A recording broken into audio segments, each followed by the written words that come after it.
برای به حرف اومدن بچت حتما این ویدیو رو ببین. سلام، امیدوارم که حال دلتون عالی باشه. من یاسمن هستم. خوش اومدید به یکی دیگه از ویدیوهای یوتیوب خودتون. همه ما پدر مادرها نگران این هستیم که بچه‌مون دیر به حرف بیاد و دیر صحبت کنه.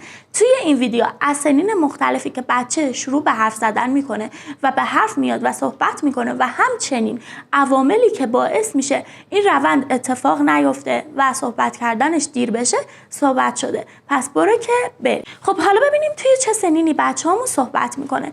تا 6 ماهگی بچه‌ها یه صداهایی از خودشون در میارن. مثلا آقا میگن، امه میگن، یا مثلا قانقون میکنن و یه صدایی در میارن که به شما نشون میدن که آماده صحبت کردن هستن.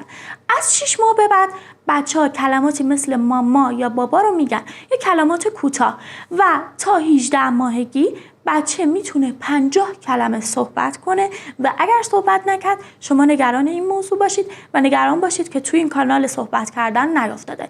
از 18 ماه به بعد میتونه یه دستورایی رو بده، یه خواسته هایش رو بگه، و تا 2 سالگی میتونن جملات 2 حرفی بگن. مثلا بگن آب میخوام، بیا مامان، یا بریم فلانجا. و اینجوریه که شما باید بفهمید اگر دیرتر از این صحبت کرد حتما شروع کنید و اقدامات لازم رو انجام بدید. و تا 3 سالگی یه صحبت‌هایی رو میگن و حدود 4 سالگی بچه شما باید به طور کامل بتونه واضح صحبت کنه، حتی با غریبه ها، و غریبه ها هم باید بتونن حرفش رو و صحبتش رو متوجه بشن. اینجوری نباشه که فقط پدر مادر خودش حرفش یا صحبتش رو متوجه بشه. اگر غیر این باشه بچه شما دچار اختلال تکلم شده و تو اون کانال صحبت کردن قرار نگرفته. بعضی از بچه‌ها حالا بعضی از مشکلات مادرزادی دارن، اونا به کنار، مثلا اوتیسم دارن یا هر مشکل دیگه، ولی بعضی از بچه‌ها با هوش خیلی بالا به دنیا میان و هوششون بالاه، ولی صحبت نکردن باهاشون باعث میشه که همچین مشکلاتی ایجاد کنه.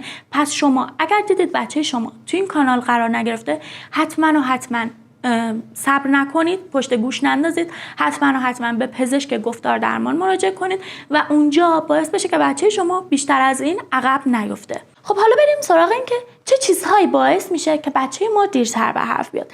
اول از همه بچه‌هایی که زیاد پای تلویزیون میشینن و زیاد تلویزیون نگاه میکنن باعث میشه که دیرتر به حرف بیاد. خب طبیعیه، بچه داره تلویزیون نگاه میکنه و بیشتر شنونده است، هیچ صحبتی نمیکنه و هیچ تلاشی نمیکنه برای صحبت کردنش. پس اگه نمیخواید بچه شما هم حالا دیرتر به حرف بیاد و باهاش صحبت کنید، حتما تعداد تایمی که بچه شما داره تلویزیون نگاه میکنه رو کم کنید، به جاش سعی کنید باهاش صحبت کنید.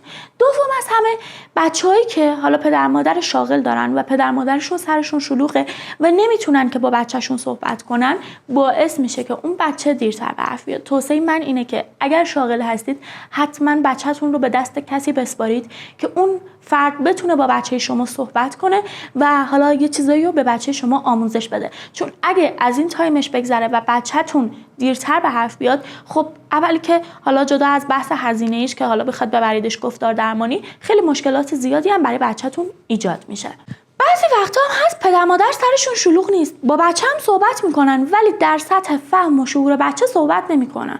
مثلا با خودشون که صحبت میکنن.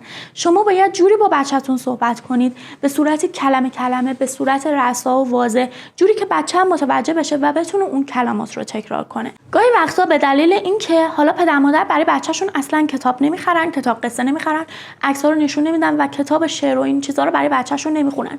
این کار خیلی به شدت تاثیر داره. حتما برای بچه‌تون کتاب شعر تهیه کنید. بچه‌ها خیلی استقبال زیادی نشون میدن و براشون مثلا یه چیز خیلی مورد توجهی هست و بهش توجه میکنن و این باعث میشه که حالا اون شعرهای کودکانه زودتر به حرف بیان. بعضی از پدر مادرها به خاطر اینکه چند زبونه صحبت میکنن یا مثلا حالا آموزش زبان دوم رو زودتر شروع میکنن، باعث میشن که بچه‌هاشون دیرتر به حرف بیاد.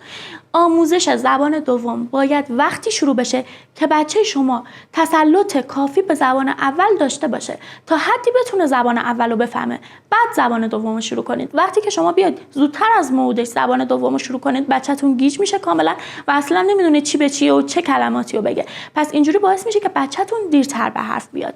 یه دلیل دیگه ای هم که داره این که پدر مادر صبر نمیکنن بچه خواستشو بگه. مثلا بچه اگه بخواد بگه آب یا آب میخوام صبر نمیکنن بگه، تا اشاره کرد و تا تشنه شد میرن آب رو براش میارن، یا تا غذا خورد براش بیارن. سعی نمیکنه بچه بگه به به یا چیزی که میخواد بگه. پس سعی کنید به بچه‌تون فرصت بدید که چیزی که احتیاج داره رو به شما بگه، نه اینکه سری براش برآورده کنید و نیازاشو برطرف کنید. و موضوع آخر که میتونه خیلی بهتون کمک کنه اینی که موضوعی با بچه صحبت کنید.